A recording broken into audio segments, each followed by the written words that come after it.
Saudações filosóficas, neste vídeo vamos falar de algumas quadras de António Aleixo, esse poeta popular português que é sobretudo conhecido pelas suas quadras simples, diretas, enfim, repletas de crítica social e também de sabedoria prática, de sageza.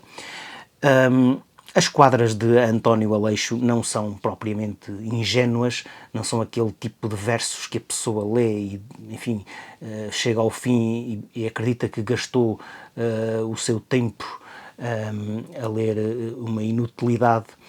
Não é nada disso. Trata-se de quadras com grande valor filosófico e que são tanto mais surpreendentes quanto é um facto que o próprio António Aleixo não tinha grande instrução formal e versejava de modo espontâneo. Há algumas quadras dele que são conhecidas e se tornaram mais ou menos proverbiais, como aquela que diz: não sou esperto nem bruto, nem bem nem mal educado, sou simplesmente o produto do meio em que fui criado. Talvez paz no mundo houvesse, embora tal não pareça, se o coração não estivesse tão distante da cabeça. Sei que pareço um ladrão, mas há muitos que eu conheço que, sem parecer o que são aquilo que eu pareço.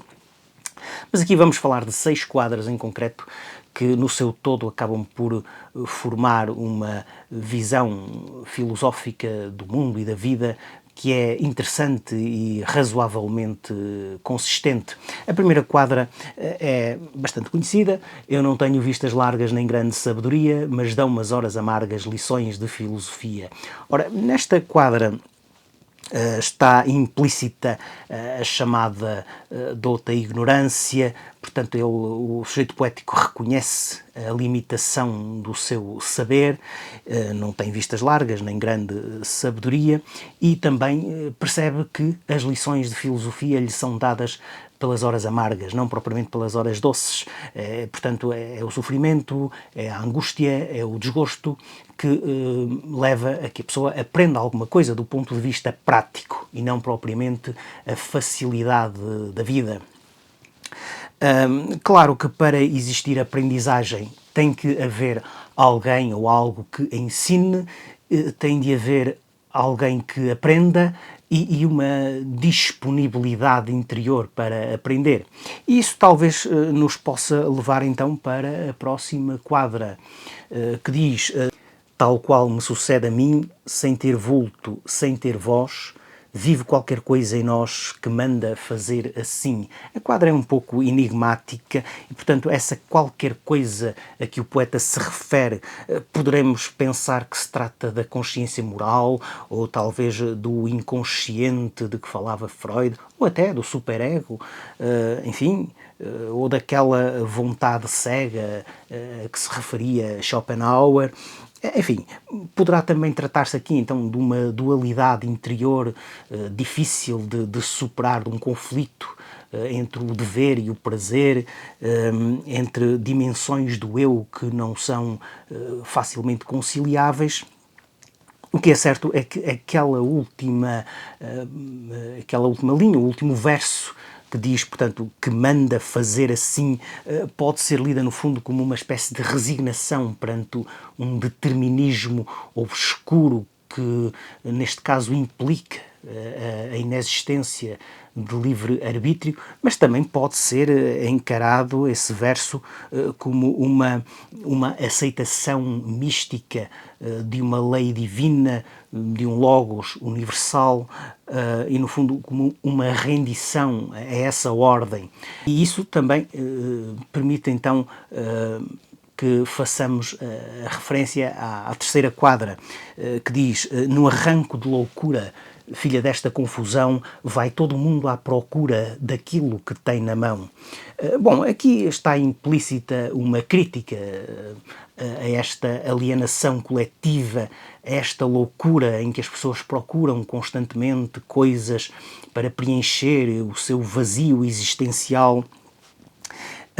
Mas também é verdade que essa busca, será que é de coisas supérfluas ou será que é a busca de algo essencial que as pessoas ainda não se aperceberam que já possuem?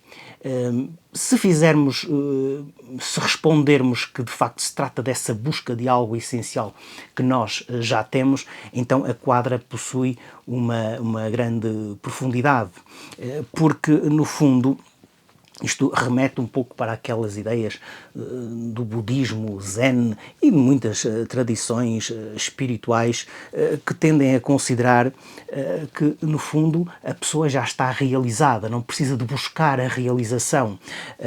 No fundo, há muitas histórias de monges que buscam a iluminação durante anos até se aperceberem que, de facto, a iluminação está na cessação da busca.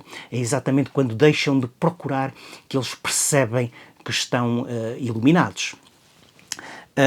Digamos que somos uma espécie de mendigos sentados sobre um tesouro que desconhecemos. Há uma passagem de um livro de Cícero sobre Bias de Priene, que foi um dos 7 sábios, em que se refere que numa altura em que a cidade foi invadida, as pessoas fugiam da cidade levando os seus pertences, como seria, enfim, expectável e normal, mas Bias não levava nada. E então perguntaram-lhe porque é que ele não levava nada consigo, e ele disse: levo comigo todas as minhas coisas. Por vezes a frase aparece como levo comigo todos os bens. No fundo é a ideia de que existe um certo tipo de bens cuja natureza não é de caráter material, físico, sensorial e que, no fundo, remetem para uma dimensão superior, transcendente. E é possível que, enfim, António Aleixo estivesse a pensar nesse tipo de bens. Bom, quanto à quarta quadra, é também razoavelmente conhecida e diz: o homem sonha acordado, sonhando a vida percorre e desse sonho dourado só acorda quando morre. Trata-se, no fundo, de uma visão da vida como sendo uma ilusão. Esta perspectiva é frequente tanto na filosofia ocidental como na filosofia oriental, muito mais na filosofia oriental. Encontramos-la, por exemplo, em Platão, em Schopenhauer e certamente nas tradições do budismo e do hinduísmo. E depois é interessante esta ideia do sonho dourado. Isto remete, no fundo, para uma ilusão sedutora. As coisas iludem-nos e são ao mesmo tempo sedutoras, o que faz lembrar aquele verso de Camões em que ele fala da formosa e misérrima prisão, quando se referia ao corpo. O corpo é formoso e ao mesmo tempo é misérrimo, uma prisão, a prisão da alma. Esta quadra, no fundo, termina com essa ideia que o homem só acorda quando morre. E a questão é saber o que é que isso, no fundo, significa. Isso pode significar muita coisa, pode querer dizer que só com a morte é que nós, de facto, encontramos a verdade e abandonamos este delírio caótico do mundo, estas distrações contínuas, este divertimento enganador. Ou então poderá isto querer dizer que só aceitando a morte, só integrando a morte no nosso projeto existencial é que nós efetivamente despertamos, é que nós efetivamente acordamos. Também poderemos estar a falar de uma morte iniciática bem mais do que de uma morte puramente física, ou então de um despertar para outros níveis de consciência. Enfim, seja como for, passemos à próxima quadra, que diz o seguinte: como a morte é um segredo, quem sabe lá se por sorte os mortos têm mais medo da vida que nós da morte. Portanto, a ideia de que a morte é um segredo, este verso, no fundo, estabelece aqui um ponto fundamental, que nós, de facto, não sabemos o que é a morte. A morte é, como se diz, a última fronteira, e este desconhecimento do que é a morte pode nos levar, então, a pensar que os próprios mortos têm mais medo da vida do que nós da morte. E isto remete para a ideia de reencarnação. No fundo, sabemos que em certas tradições, as tradições que defendem a reencarnação, voltar à vida significa regressar ao ciclo de sofrimento, ao samsara, de que falam os budistas, e isso não é uma boa notícia. No fundo, morrer não é o fim, renascer não é propriamente uma boa notícia. Considerando as coisas segundo este ponto de vista, a vida é perspectivada como uma luta no sentido de superar o ego, de vencer as ilusões, de transcender os conflitos. Então, isto remete-nos para a última quadra. Nas tuas horas mais tristes de mágoas e desenganos, pensa que já não existes, que morreste há muitos anos. Bom, pensar que já não se existe é algo que aparentemente é contraditório. Como diria Descartes, enfim, penso, logo existo. Portanto, pensar que não se existe seria uma contradição performativa, algo desse género.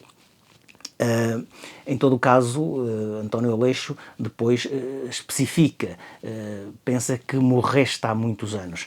Ora bom, esta quadra acaba por traduzir um poderoso exercício de desapego, um distanciamento existencial, um modo de ver a vida a partir de fora, como se já estivéssemos efetivamente mortos. No fundo, não é a defesa da morte, é a defesa de uma certa libertação.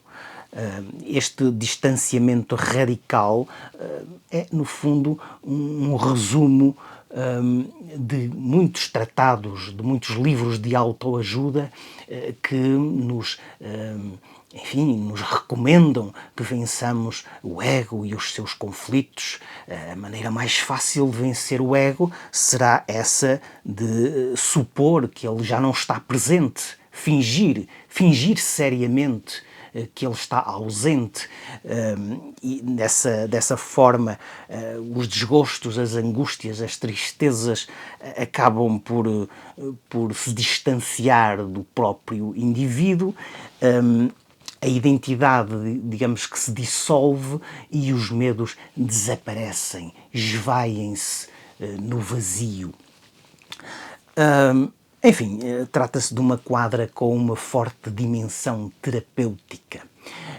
Para não alongar mais o vídeo e o vídeo não ficar de facto chato e aborrecido, terminamos por aqui esta exposição, sabendo ou acreditando que António Aleixo foi de facto um poeta singular que merece ser lido. A obra fundamental é exatamente, intitula-se justamente Este livro que vos deixo, António Aleixo, Este livro que vos deixo. Bom, e por hoje é tudo. Ponham um like, partilhem o vídeo e subscrevam o canal. Deixem também os vossos comentários e até à próxima.